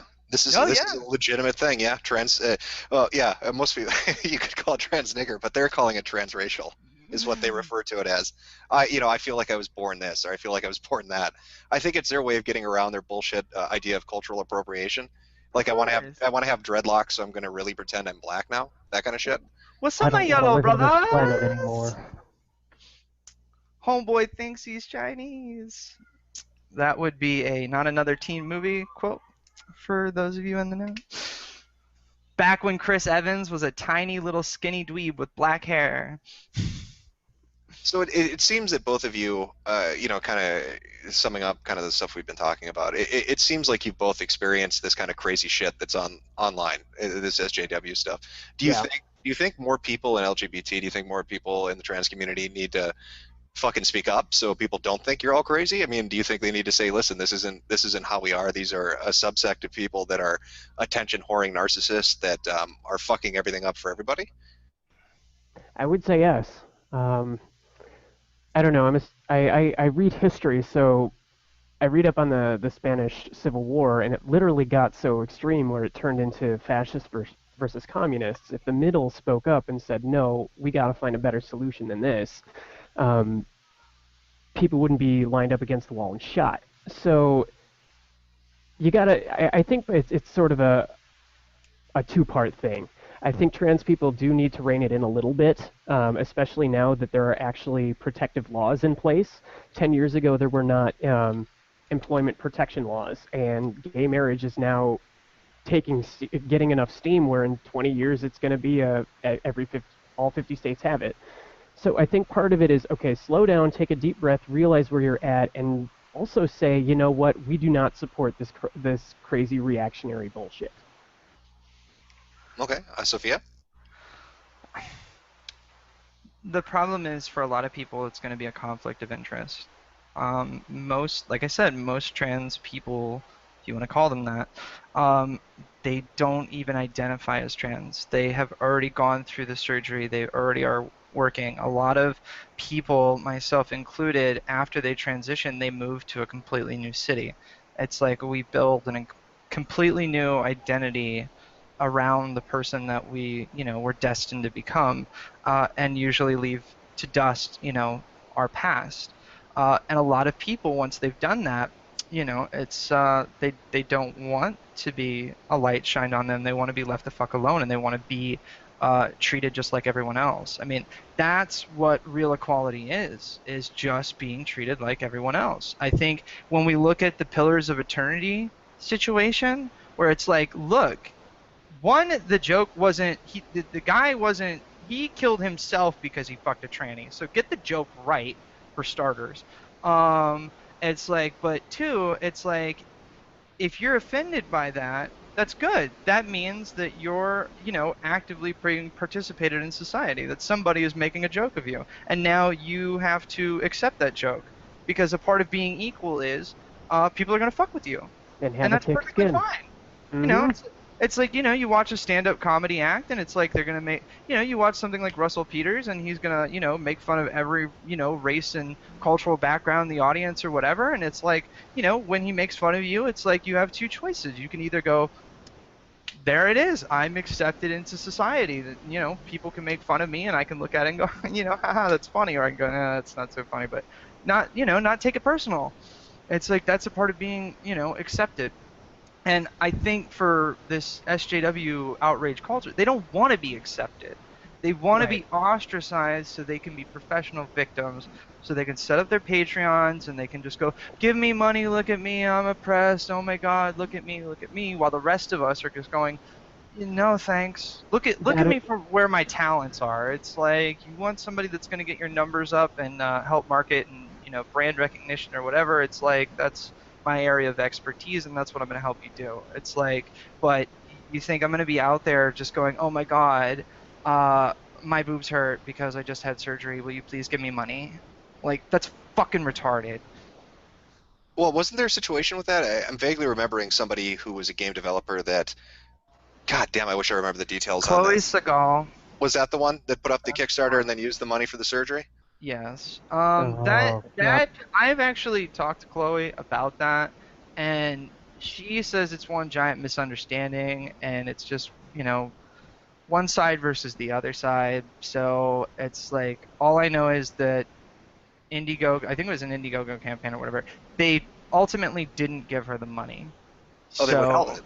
they withheld it because it had come to light that it wasn't going to be used for the development of a game. So they were just like, shut down. Like we're this. That's not what this service is for.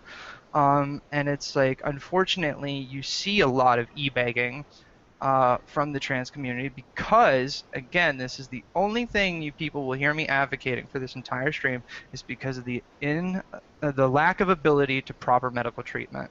So it's like when we fix that, then you will see less of it because it's like people are, especially if they're suffering from extreme body dysmorphism, it's like they need some kind of care and they're not getting it. And if they don't have access to it, then they're going to be on the internet begging for money for it. And it's like sometimes these people can become very dangerous. And to themselves mostly, it's like, or they just become professional victims, and then it's like Hmm. just constantly, I call it empathy dollars. It's like where they're constantly trying to find new people to give them empathy dollars. I think Brianna Wu is a perfect example of that. Well, yeah, Just people wanted, speaking of Brianna, well, people wanted to hear, especially yours, Sophia, your opinion on this because uh, they were interested because Brianna Wu has been in the fucking media now for 5 or 6 months, running rampant on every mainstream media channel and getting her talking points out there. What's your take on Brianna? Well, if you would have asked me that 6 months ago, I would have had a more respectful answer. But now she's just a train wreck tranny. Um, when she first injected herself into Gamergate, and you can watch my YouTube video on the Hidden Tranny Files about Eric Johnson at Recode and when I debunked Brianna Wu, if you want to figure out how she ended up on television. So she, we all know the story. She went to 4chan to start shit and then, played up the victim card. But if you look at the history of it, she never mentioned that she was trans until way late in the game. People brought it up. People did their background research and they found out all about John. Dead naming. Ooh. Yes, I'm seeing it in the chat too. John Flint. It's like we all know. And it's like everybody was digging up all this stuff. And for a while, it was the only thing I could actually find redeeming about her is the fact that she wasn't playing the trans card as a reason why people were giving her shit. They were giving her shit because she's just an asshole on the internet.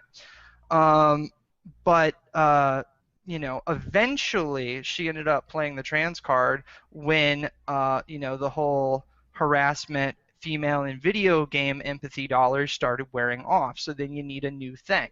And for those of you who have read Brianna's live journal, she doesn't even mention the fact that her surgery back when she had it was a sex change operation. And that's very common for people that want to transition and don't want to be seen as transsexuals. So it's like she didn't play the SJW bullshit card until the feminist propaganda anti-gamer game like empathy dollar train ran out. And then she played it, and then it was just like, God, what the fuck is wrong with you? Like, Somebody's asking me to bring up this person. I don't know. Rachel Burke. Do either you know who the fuck that is? Nope. Rain doesn't ring a bell. Sorry, chat. I thought maybe it was another empathy dollar seeking Patreon user. There are on the so web. damn many people. Come on, I can't keep track of all of them. Oh yeah, it is hard. And one of the things you brought up, dead naming. I know what the term is. I'm curious about this, kind of going back to the thick skin versus SJWs who get freaked out about shit. You mentioned that people when they transition, they want to move on and start their new life. And then, there's this term, dead naming. How could you do that? How could you use the name from the past life that's, upsetting to somebody who's gone through all of this shit? It seems to me that on the internet, everything is fair game. That no Hmm. matter what you are or who you are, there's going to be an aspect that people are going to shit all over. Oh, of course. Myself in particular, I browse poll all the time, but I'm dating an Asian girl, so they fucking ride my ass about being a race mixer, right? I hear that shit all the time. I've got yellow fever, all of that kind of stuff. Would dead naming not just be another aspect of that, though? I mean, people are going to look to fuck with you in any way they can. So why create the unique term for it? Why not just consider it what it normally is on the internet? You're just getting fucked with. They're just using anything they can. If you're overweight, they're going to make fun of you for being fat. If you're gay, they're going to call you a faggot. If you're transsexual, they're going to use your old name. If you're dating an Asian chick, you're a race mixer. So Yeah. what's your thought on dead naming then, given that? To be honest, I had never heard the term before, and I always just assumed, like what you said, people are just being assholes. That's what they do on the internet. So I agree fully with you. Why add another term to the lexicon that's already too fucking big? There you go. Yeah, they're already bringing up Yoko. And by the way, chat, I'm not. People are saying I'm trans Jewish or trans faggot. I'm a trans cuck. I'm waiting for Jamal to show up. The thinking man's fetish. That's right. It's We the can get the thinking king man's of cuck in here. I could send him a message on Skype. I don't know if he could verify that quickly enough to get into this chat. But Sophia, what's your take on it? What do you think of dead naming? I think you both nailed it. I also think that it, it's a respect issue. If somebody's dead naming you, it's probably because you did something to piss them off. Uh, I mean, or they want to fuck with you. And it's like, so you have to ask Mhm. yourself, how did you get yourself in a situation where people want to fuck with you? And it's like, and odds are you were dead named because you were an asshole. And then you have, how that one, she was an executive or something, and she did a lot of, like, someone in the industry, like, did a lot of really shady shit when she was a guy, or living as a male in the male avatar and everything like that. And so Ralph did an article where he quote unquote dead named her and talked about all the fucked up shit she did when she was living as a male. And, the SJWs lost their fucking mind. They called him transphobic and that he hates trans people, blah, blah, blah, blah, blah. Even though I talk to Ralph every once in a while, I think he's really funny. And it's just like, yes, he can use the I have a trans follower defense. I don't give a fuck. Um, but a person's past is very relevant. It's like, if I was a criminal and then changed my name, there's a reason why you have to go to court to have your name and gender changed. It's like, it's to Mhm. prevent people from trying to hide, past sins or identities or whatever. And when you apply for a job, you still have to give what your former legal name was so they can do a proper background check on you. So it's as far as I'm concerned, you want to put yourself in the public image, or in the public eye or whatever, then you better be ready for it, because everything you've done is fair game. And the more fucked up shit you did, the more likely it's going to come to light. And the reality So, is, too, that even if you are transgender or a minority or somebody who's oppressed, that doesn't give you a free pass. That doesn't mean that you're somehow immune for criticism or that you can do no wrong or that you're not a racist. Um, absolutely. you're just like you said. You're as much an asshole as anybody else is. Right. It would seem to me that, especially Equality is getting fucked with equally on the internet, people. We all know this. Right. I mean, that's half the charm of the internet, though. It's a chaos. It's people throwing shit at you as much as they Hmm. can and seeing what sticks. Um, so yeah, I always found the term dead naming a little weird. I mean, I get what they're saying, but then again, at the same time, it's you're getting fucked with. I mean, Yeah, that's what the Yeah, internet is, for yeah, fuck's sake. yeah. No, it is it disrespectful? Absolutely. But what sure. did you do? What did you do? It's like sometimes I feel like all of these SJWs, even if they're 30 years old, I feel like they're children, and I just want to look them dead in the face and be like, what did you do? What did you do? Because no one would just do that to you, just like to just randomly show up at your house and be like, by the way, you're so and so. No one's fucking doing that unless they're just batshit insane. It's like, so the question is, what did you do? Chat's worried that I'm becoming an SJW. Oh, They're Jesus. afraid that Oh, Jesus Christ. I don't use proper pronouns, chat. I'm sorry, and I fucking hate Tumblr, and I pretty much hate everything related to it, which is where the majority of the shit comes from, at least online. What is Jade's actual ethnicity? She's black. She's just Huh. she's transracial. You didn't know it. Now you There you do. go. She's black. She changed herself. Yeah. It's like the whole, not to go too far off the wagons, but it's like what the gaming's media has done to Anita Sarkeesian. It's like the vagina defense. It's like, oh, she's immune from criticism because she has a vagina. It's like, fuck you. No, it's not how this works. I'm surprised that Anita Sarkeesian isn't being called out for a female supremacist, because that's what she seems to come off like as to me. She's saying, "Oh well, we can't. Women should be in fields of study that they're underrepresented, even if they don't want to be there." It's like, what kind of communistic, fucked up shit is that? So you guys believe that you sound like you're pretty pro free speech. That I mean, nobody should be. Everybody's fair game. You can't hide behind Right, some bullshit like I'm a woman or I'm gay or I'm trans or I'm this or I'm that. It's pretty much you are what you are, and if you're a dick, you're gonna get fucked with. right. Free If speech is a you put it out cornerstone on of the democracy. internet, if you put it on the internet, expect it to come back to bite you in the ass. Yeah, yeah. Hmm. I'd do that. What's that? Jim uses proper pronouns and claims not to. Would you? Okay. Well, I guess chat wants me to refer to you both as he and him to calm them down. But yeah, I think I covered a lot of shit. I mean, is there anything in particular you guys want to talk about? Is there anything in particular related to social justice that seems to piss you off? Shuan had just asked about the bathroom situation.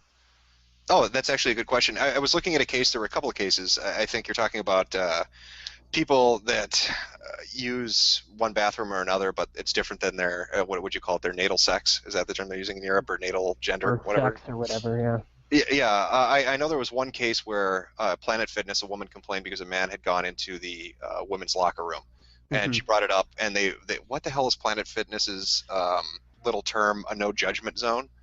And they Huh. told her that she had no right to complain, so she told other patrons there, and they basically rescinded her membership, called her a bigot, and threw her out.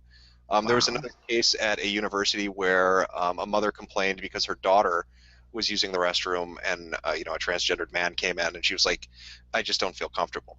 What do you see the issue as? I mean, women express concerns over safety versus people saying they have a right to use the restroom because they identify as this now. Where's the line? How do you look at that? You want to go first, Iron? Uh, Jesus, I think for me, if I was in a public setting and you were pre-op, I wouldn't want to go that route anyway. So for me, I guess it was never an issue, but more to the point, I also don't think if I had a child in a women's locker room and a guy came in, I think that would be a huge freaking problem. Um, so maybe a third option is viable if you're pre-op or something. I don't know. For me, it's a slippery slope either way. Um, I don't really have an answer apart from it. I could see it being abused really badly. Um, so sorry, that's not really a response. No, it's fine. Nobody expects you to have all the answers. Sophia, do you have any thoughts on it, or are you kind of flummoxed about it too? Oh, no, I've been dealing with this issue for years. I came out socially when I was 21, and I didn't start hormone therapy until I was 24. 25-ish, because I wanted to answer the question of do I want to have children. So that's what took me so long to start hormone therapy. And throughout that entire process, it really determined like kind of like checking my not my privilege, but checking how I look in the mirror. And it's like I know what I look like on certain days. I mean, this is the before time in the long, long ago. And it's like I would never put myself in a situation where I would Right. feel unsafe. I would never get naked around people I didn't know. Yeah. And I think that again, it goes to show you that, when we're dealing, the reason why we're talking about the co-opted trans community is the fact that transsexuality is a mental illness, yes, but it's a very, like, how crazy are you? It's like a healthier trans person's going to go, I'm not going to put myself in a situation where I'm in a women's bathroom and the wife's going to go to the husband and all of a sudden I'm going to get my ass beaten in the parking lot. Okay, that's what a healthy person avoids. A non-healthy person goes, I'm so self-entitled and narcissistic that I'm going to go in the woman's bathroom with a full beard and go, well, I identify as a female and I'm allowed to be in here. That's that's what a sociopath does. So it's like that's why I said when you're dealing with these social justice warriors, it's like they've got more things wrong with them in the DSM-5 than we have on one hand. So that's the bigger issue. Well, and do you think these social justice warriors kind of playing this part and pushing it so far? Like, I remember reading a story about a fraternity, right? There was a group on campus that had an organization. It was like an LGBT thing, right? But they had say over, I believe, what certain fraternities could be there and what certain organizations could be there. And so the fraternity came up with the idea of pretending to be transsexual because at that point anybody could identify as anything and nobody could ever check or verify it, right? How do you do that?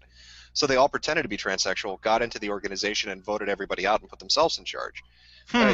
Do you think that kind of situation is going on online where people are just you've got people, and even in real life with the bathroom situation, where they're like, "Fuck it, I'll do whatever the fuck I want. I'm entitled to do whatever I want. I'll use whatever thing I can to get whatever I want." Do you think that's playing a part in this? Well, yeah, I call them trans-trenders. Transgenders, yeah, Yeah. they're the latest fad kind of thing. And Yeah, see, it's I like guess they're the new oppressed minority, and I mean right now the media is really pushing hard that we need to hate cops. It's like there was a Daily Beast article that went out. It's like, oh, there were 320 something police killed people, blah blah blah blah blah, and it's just like, yeah, in 2013 there were over 14,000 murders. You kind of left out that fucking detail. So it's like they're kind of pushing that narrative right now, but it's like after gay marriage became legal in over 30 states, it's like the whole trans issue became, oh, this is what's hip and cool now. So it's like it's the new it thing. Oh, I'm the new oppressed group, so let me jump on the bandwagon and say I'm trans. And it's like a lot of people who follow me on Twitter will know that I talk a lot of shit about people who use trans asterisk, and I just refer to them as trans plus, comparing them to atheism plus, because it's like they're people who say that they're quote unquote trans, but they don't have body dysmorphia or any kind of gender dysmorphism. So essentially, they're not transitioning into anything. They don't believe they have anything wrong with their body, and yet they want to label themselves as trans. Now, I don't know about you, but that's fucking crazy. That is batshit crazy. That is just saying, that's just wanting attention. That's narcissistic personality.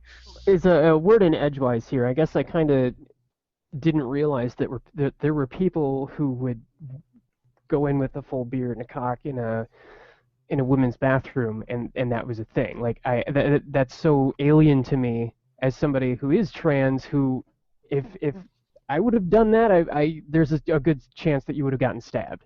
Like that's so bizarre to me, and so it's just I can't really wrap my head around it. Why the fuck would you do that?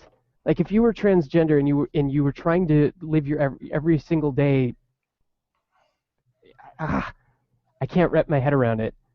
Yeah, there's Yeah, basic safety protocols that you sort of pick up along the way, how you hold your head, places you go, individuals you talk to, ways that so you don't end up killed.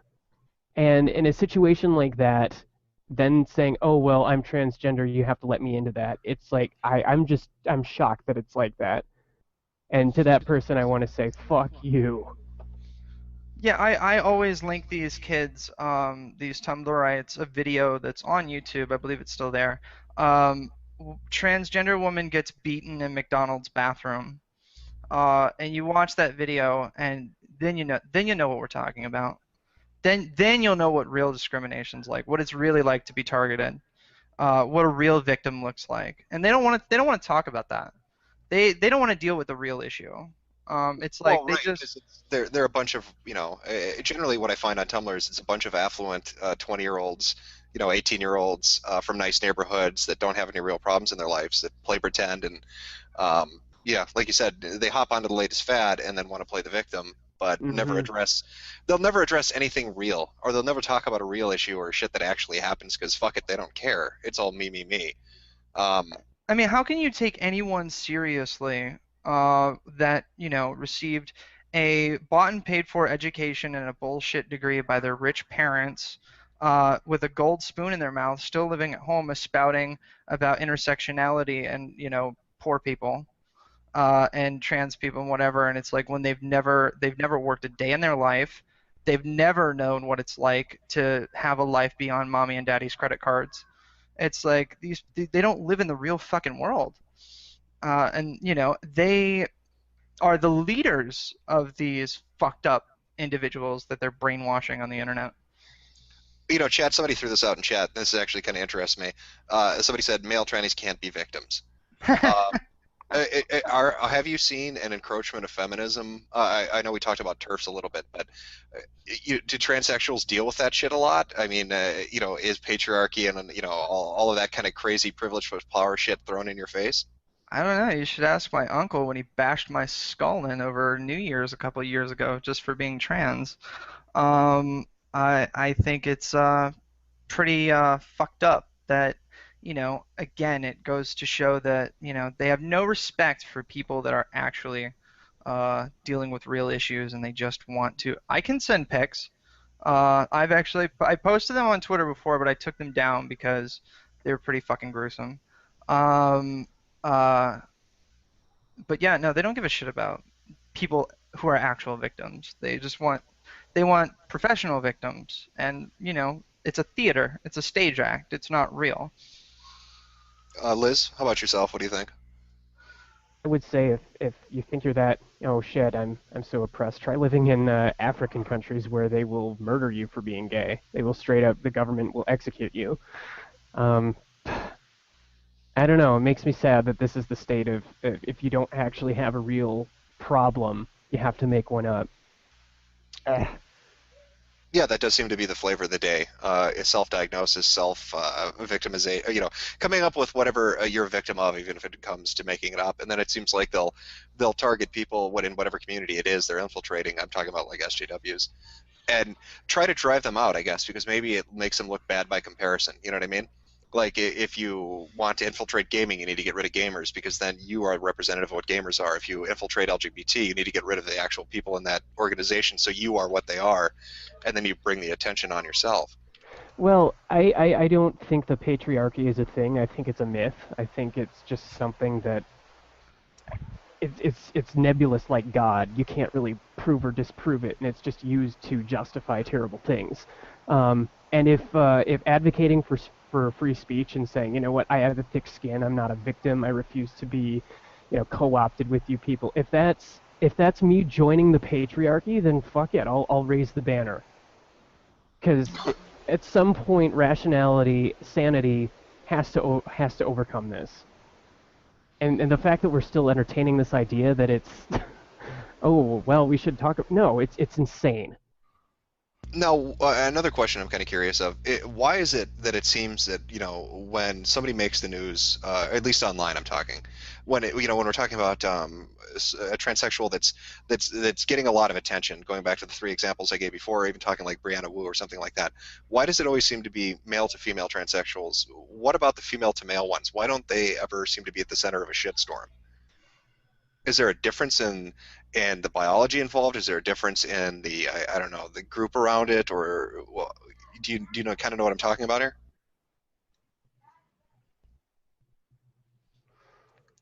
Uh, any idea, Sophia? I got lost in reading both this chat and the fact that my Twitter has been blown up. So I kind of missed this one. Sorry. I Uh, dropped the ball. no, I'll restate it. Why is it when you're looking at an online controversy, I'll go back to the previous examples. You've got people like Lorelai Bailey or Brianna Wu, that kind of stuff. Why does it seem to mostly focus on male to female transsexuals? Why don't we see more shitstorms revolving around female to male? Is it a difference in the biology involved? Is it a difference in, I don't know, the atmosphere around them and the groups they're a part of?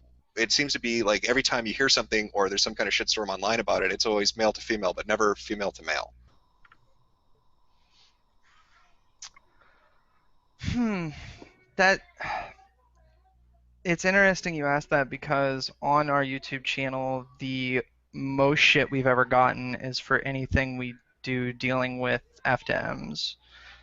Because essentially you have uh, what are true transsexuals, people that are on hormone therapy, who are actually doing transitional surgery, who have had their breast removed, and usually these guys look like bears. They look, more like dudes than, a lot of the guys at my comic book store. So it's like they're usually beefcake buff dudes with beards, and it's like you'd have no fucking clue that they either, have a pseudo penis or, still have a vagina.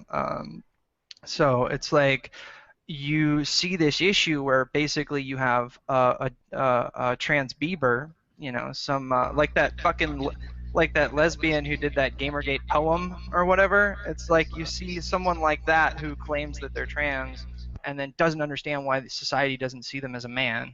Uh, and you hear all that infighting, but for whatever reason, it doesn't see the same level of attention by this current, state of the media. But it's there. It's just, most people they're not paying attention to it. But it's certainly there.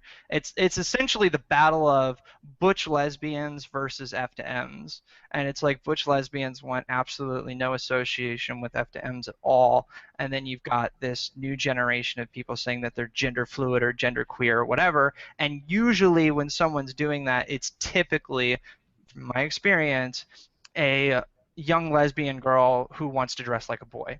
And because feminists have like pushed this narrative that gender roles are gender, that wearing a dress makes you a woman, or that wearing pants, or that doing X, Y, and Z, playing with Barbies makes you a girl, or playing with GI Joes makes you a guy. They've confused the fucking shit out of an entire young generation of lesbians, where now they think they're like genderqueer or agender or whatever, because the reality is they're just butch lesbians. Like, that's it. So they're tomboys or whatever. It's like, they're not feminine. Who gives a shit? But that's where it goes to that. You talked about like raising people in an environment. That's where this is like being plagued the most. If you really want to look into it, the people that are being affected the most by this right now are actually women that are being told that their masculine behavior all of a sudden makes them trans. And it's like, are you out of your fucking mind? The answer is yes. All right. Well, I think we're hitting 2 hours here, so I think it's been a good discussion. Is there anything you guys want to close this out with? Anything you want to say before we cut out? I think if you are, or you think you're transsexual, the first thing you ought to do is go to see a doctor or see a therapist. Self-diagnosis, especially getting into an echo chamber on Tumblr, is probably the worst thing you can do. Understand that this is a process that demands a lot out of you. It's not easy, and from the sound of it, Sophia and I both have stories where we've gone through some pretty awful shit to get there. So apart from that, don't let anybody define you based upon what you read online. And you do need a thick skin. So that's all I gotta say. Okay. Um, for me, I would just say I would recommend www.transgendercare.com. I would recommend looking up WPATH. I would recommend the DSM-5. For me, anything that has to deal, I'm all for medical advocacy, and that's why they call me Triscum. Somebody asked what that means, and that's a trans person who strictly believes in the medical diagnosis of transgenderism, and I don't believe in all the bullshit that's been made up in the past few years.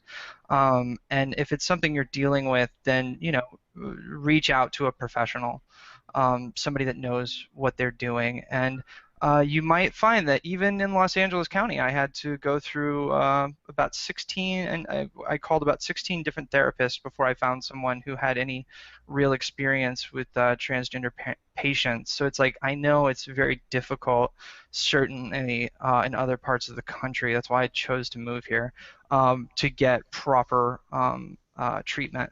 So, and again, it's like, I would say, anytime you hear people bring up the fact that transgenderism isn't a mental illness, they're full of shit.